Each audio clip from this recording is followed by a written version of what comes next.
আসসালামু আলাইকুম। নতুন একটি ভিডিও নিয়ে আপনাদের সামনে হাজির হয়েছি। আমার আজকের ভিডিওর আলোচনার বিষয় আয়ামে জাহিলিয়া ও এর সময়কাল।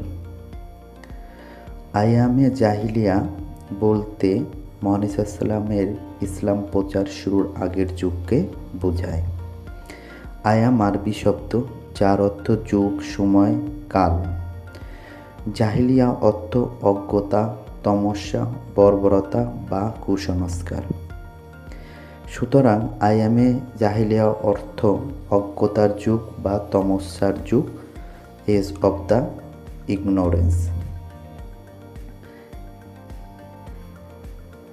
আয়ামে জাহিলিয়া বলতে সেই যুগকে বোঝায় যে সময় আরবে কোনো প্রকার কৃষ্টি, ধর্মগ্রন্থ বা সূক্ষ্ম কোনো ধর্মীয় অনুভূতি বা চেতনা ছিল না।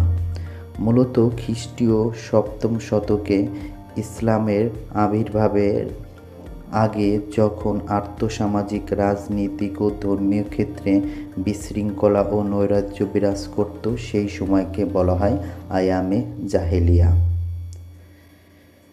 আয়ামে জাহিলিয়ার সময়কাল।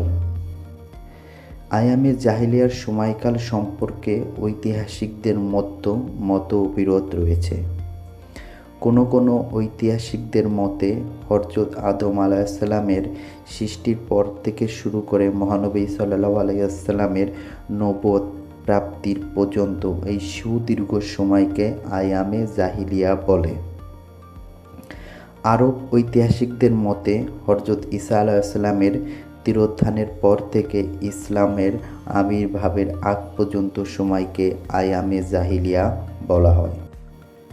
ইউরোপীয় ঐতিহাসিক আর.এ. নিকলসন ইসলামের আবির্ভাবের পূর্ববর্তী 1 শতাব্দী সময়কে আয়ামে জাহিলিয়া সময়সীমা বলে উল্লেখ করেছেন।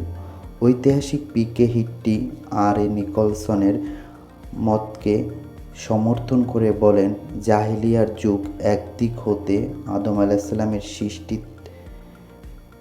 থেকে শুরু করে মুহাম্মদ ইসলামের নবুয়ত প্রাপ্তি পর্যন্ত সময়কে বোঝায়। তবে বিশেষ করে এখানে এটি ইসলামের আবির্ভাবের অব্যাহতি আগের 510 থেকে 610 মোট 100 বছর পর্যন্ত বিস্তৃত ছিল।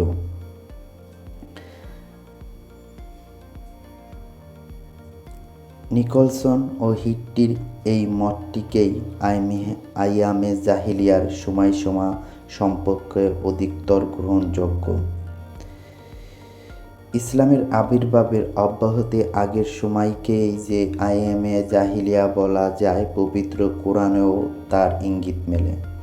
সূরা ইমরানে বলা হয়েছে, তোমরা একটি ভীষণ অগ্নিকুণ্ডের প্রান্তসীমায় অবস্থান করেছিলে। আয়াত 103। ধন্যবাদ সবাইকে। পরবর্তী ভিডিওতে আমরা অন্য কোনো বিষয় নিয়ে আপনাদের সামনে হাজির হব।